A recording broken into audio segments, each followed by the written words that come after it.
We have been made to understand that they jumped over his fence without introducing themselves. They went to his bedroom, grabbed him, flogged him in front of his wife and children, and disappeared with him. The wife attempted to ask where they were taking him so they could follow up, and all they said was, "He will call you." So they disappeared. The police have said they have no knowledge of the events. Under the law, these security officers are not supposed to detain anyone, not even for a minute. But as we have witnessed in the recent past, they've been kidnapping and detaining people. So it's very unfortunate that we saw this morning, and we want to appeal to government to sober up, to do what civilized men and women do. We have also seen a tweet that is attributed to General Muhoozi Kainerugaba, the CDF, claiming they have him and they are keeping the fool, quote unquote the fool, and that he would be sending us photographs anytime soon. I want to emphasize that none of us is safe until we are safe.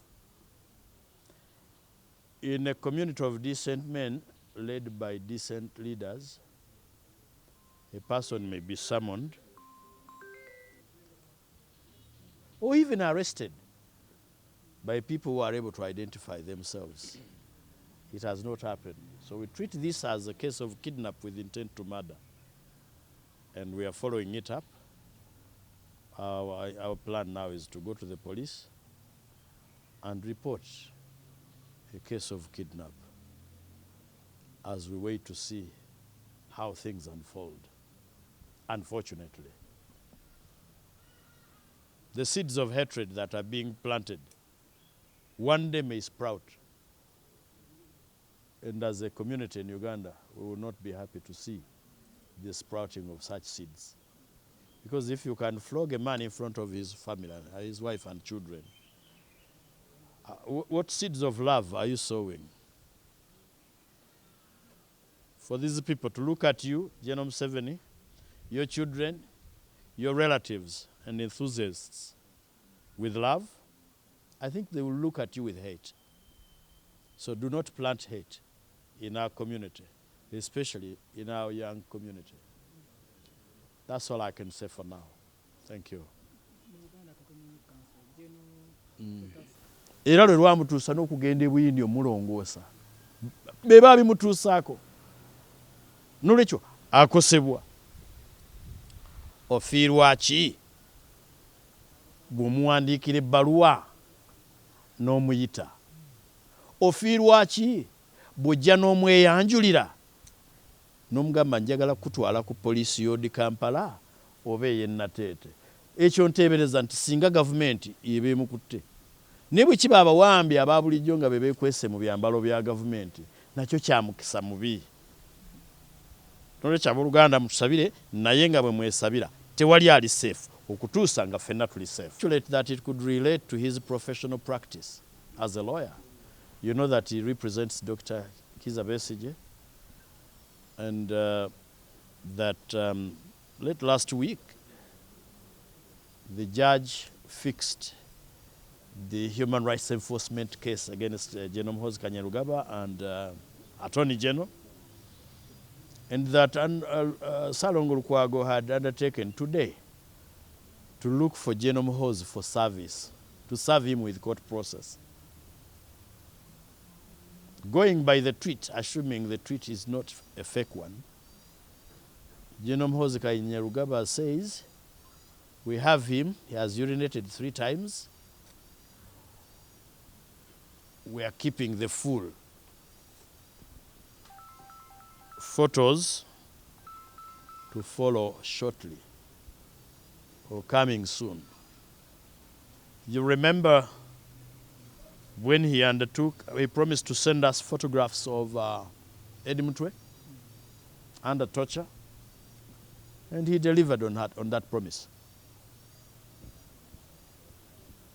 He might deliver on this as well. So I can only encourage people to remain firm in things they believe in. Martin Luther King Jr. said, "If you have nothing to die for, you have none to live for." You have nothing to die for, there is none to live for. Nti bwe bajja kujja bakuggyeko buli kimu, batwale eddembe lyo, batwale mukyalawo, batwale ebintu bye, bakole ki, nga gwe yonoga sikaaki sijja kufa. Bintu olina kikubeezaawo, kwega tolina stake mu ggwanga. So mutusabire nga bwe mwesabira, Mukama abakuume. Ng'omuntu akubiddwa mu maaso ga mukyala we n'abaana be, nga n'ensonga tebagiwa, buli muntu asobola okuteebereza mbeera ki gy'alimu. Naye nkugambye nti kino tekigenda kukoma ku ffe ba civilian. Obanga gye n'otafiire alaajana nga yabadde Minister wa Internal Affairs, nga yaliko ssaabakessi w'eggwanga, nga be baakwata emmundu ne bagenda mu nsiko okuggyako gavumenti eyaliko nga bagamba nti emenya amateeka. Ne bakugamba nti Jeno Birungi ali mu kaduukulu e Kasenyi okumala emyezi 8. Ne bakugamba nti n'amanya baamusiba weeks nga tebamuvunaanya, oluvannyuma n'afukamira ne bamuta. Karuhanga ali mu kaduukulu okumala emyezi 8. Ani gw'oyinza okusuubira nti ali safe? So tetuyinza kubeera awo kukemebwa kulowooza nti Lukwago ali safe, kubanga naffe abakyali wano bwe tulowooza nti tuli wabweru tetumanyi oba tuli safe. Tugenda kukola ekisoboka mu kunoonya, tugenda ku reportinga ku poliisi omusango gwa kidnap nga bwe tusaba. So ku lw'abanywanyi be, mikwano gye ne famire, tuli bennyamivu, kubanga tetulowooza nti alina omusango ogukozesa kino. Lukwago awozeseddwa mu kkooti emisango egisukka mu 20. Tekuli musango gwali gumusinze. Ekyo kikulaga nti abamukwata ne bamutwala mu kkooti be bamenyi b'amateeka, batyobodde eddembe lye okumala ebbanga ddene. Tewakyali muntu ali safe, not even professionals. Nalaba Caleb Alaka yagenda okukyalira client we eyali speaker wa Uganda. Jeno Muhoozi n'ateeka ku Twitter n'agamba ono anoonya ki, mpozi naye anoonya musiba. Nenzijukira Elias Lukwago ne Caleb Alaka bandeka mu High Court nga tuwolereza Dr. Besigye 25, ne bagenda okumuwolereza gye bamuddusizza mu court martial, nga nze ndi ku bail application eno ne bamuddusa eri. Bwe bamutuusaayo nabo ne babaggalira. Ne ngenda okubajjayo. Mba nakwogera ebigambo bibiri, omulamuzi n'aŋŋamba ntuule, ow'amagye tumwine. Ne ntuula. Honorable Samu Njuba n'agamba eno Kangaroo Court. Tumwine n'andagira nsituke negatte ku baklayanti bange mu Kaguli. Kwegamba tewaliiwo muntu ali safe. Tuli mu nsi eyawambibwako Ssaabalamuzi, Chief Justice w'eggwanga n'aggalirwa, n'abuzibwawo n'okutuusa olwaleero tetumanyi. Eyalaba ku musota ne bw'alaba omuguwa adduka. Tebatuwaliriza kudduka mu nsi yaffe, tugyagala.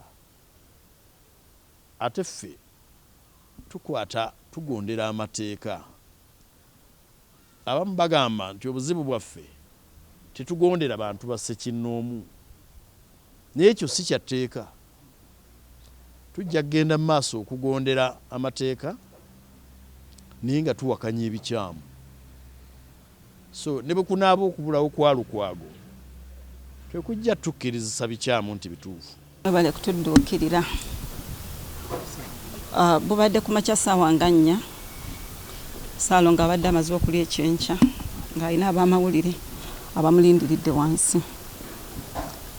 bw'amaze okwogera nabo tugenza okuwulira nti waliwo abaserikale abayingidde batugambye basaze ssengenga awo waggulu ne bayingira ne babuuka ekikomera ne bayingira ne bajja ne bamunoonya buli wabadde bamusanze mu kisenge bazze mpola ne bakonkona mbadde manyi mwana yakonkonya okutubuulira ki ekigenda mu maaso ne mbaggulira bwe mbaggulidde ngenza okulaba nga basirikale babadde bangi simanyi oba uniform eyo bagiyita ya SFC gye babaddemu ne bajja ne bamuarrestinga ngezezzaako okuresistinga kuliko omu abaddeko ndowooza ye komanda waabwe kuba yeetabadde mu uniform nankwata omukono nagunyoola nankuba amagulu nengwa wansi ndowooza ke bayita akalati nankuba akalati nengwa wansi ne bayingira ne bagenda ne bamugjayo ne bamugamba leeta essimu ne batunula around ndowooza tebalabyewo kitiisa kuba tetusuza mundu yadde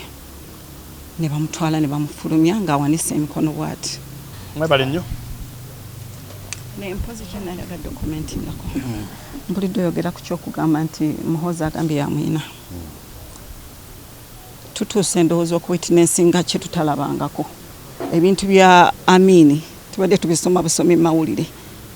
But I think this is Amin regime regenerated through Muhoozi. It is really bad. It is really bad. Bwabanga alowooza nti agenda okuddako okutufuga ng'agenda tufuga bw'ati.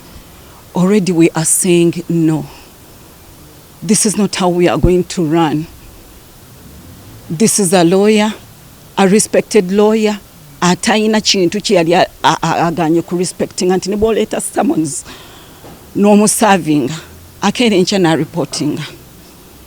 Lwaki tebaakoze ekyo okutuuka okulinnya ekisaakaate ne bajja ne bayingira ne bamenya enzigi ne bayingira mu bisenge talina kye yabbye temamukutte nti oba I don't know. Okay.